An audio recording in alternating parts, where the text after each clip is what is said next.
Her gün bu panoda TEDAŞ'ta arkadaşlar geliyor. Günlük 10 tane, 15 tane sigorta değiştiriyor. Direğe çıkıyor, iniyor direğe. O zaman da vatandaşın burada eylem yapması için burada saatlerce bekliyor eylem yapmasınlar diye. Yakarız diyorlar. Bu zamana kadar hiçbir siyasetçi gelip de bizim kapımızı çalıp derdiniz var mı, yok mu demediler. Ama demedikleri için de biz kırgınız. Ama Hüdapar olarak yanımıza geldiniz, bizim sorunumuzu dile getirdiniz. Sizlere teşekkür ederim. Yani azalarımız da burada. Şu arkadaşım marketçi, marketi bırakmış, ceyran yok. Şu arkadaşımın mobilyacı, şu arkadaşım berber. Ama hepsi elektriğe bağlı. Terzi arkadaşım 20 kişi yanında çalışanı var. Yok. Günlük elektriğimiz 4 saat, 3 saat günlük elektriğimiz gidiyor başkanım.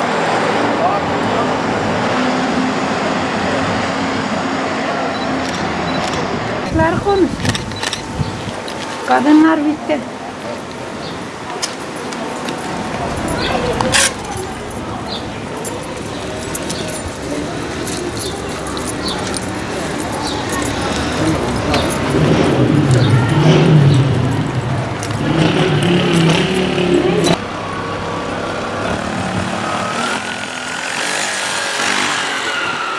Sayın Belediye Başkanları, hepsine ayrı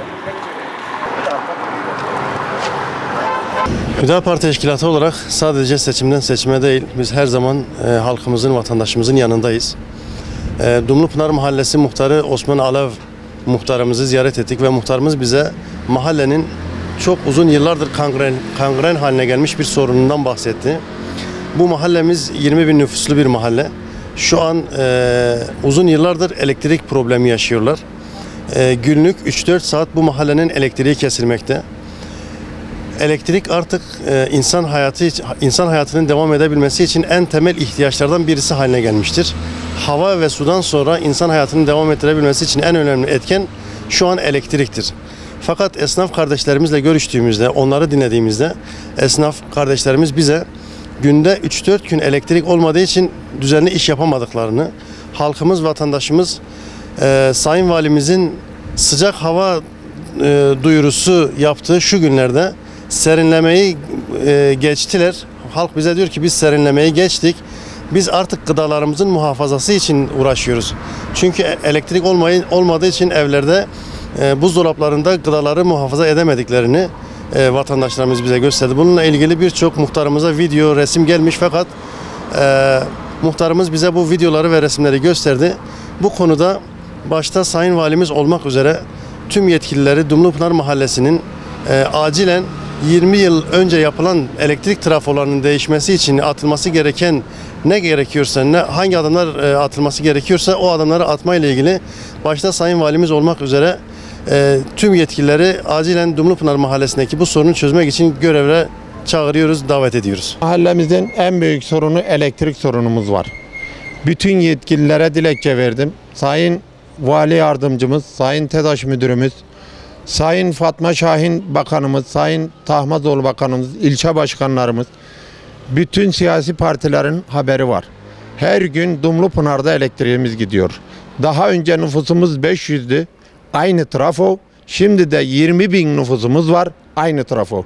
Trafomuz kaldırmıyor. Yetkililere sesleniyoruz. Dilekçelerimiz olduğu halde hiçbir arpa boyu ilerleyemedik. Onun için kimseyi kötülemek istemiyoruz. Ama biz mahallemiz için çalışmaya çalışıyoruz.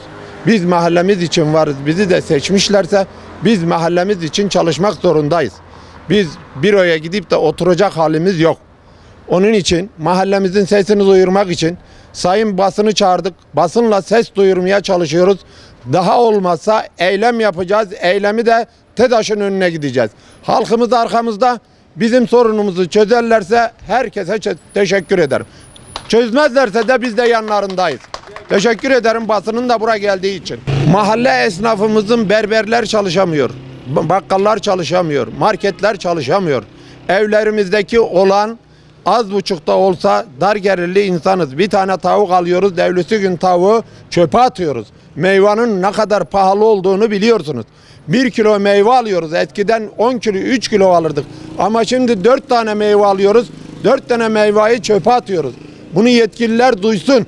Yetkililere sesleniyoruz. Allah rızası için sesimizi duyun.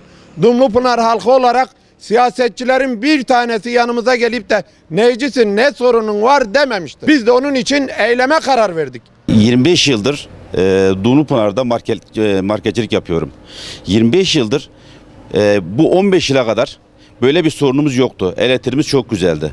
Ama son 15 yıldır elektrik bizi isyan ettirdi. Neredeyse bazı günler 12 saat, bazı gün 6 saat, bazı gün 8 saat gece gidiyor, gündüz gidiyor. Yani çok malzemeyi ben gıdayı atmak zorunda kaldım. Benim çok malzemem, aletlerim, dolabım arızalandı. Yani öyle bir şey hale geldi ki şu anda halk neredeyse mahallemde benimle beraber gelmek isteyen şu anda buraya 100 kişi vardı. Ama dedik ki hele bir gün bir konuşalım. Sonra gerekirse biz TEDAŞ'a yürürüz. Öyle bir durumdayız şu anda. Yani halkımız çok zor durumda. Biz zor durumdayız.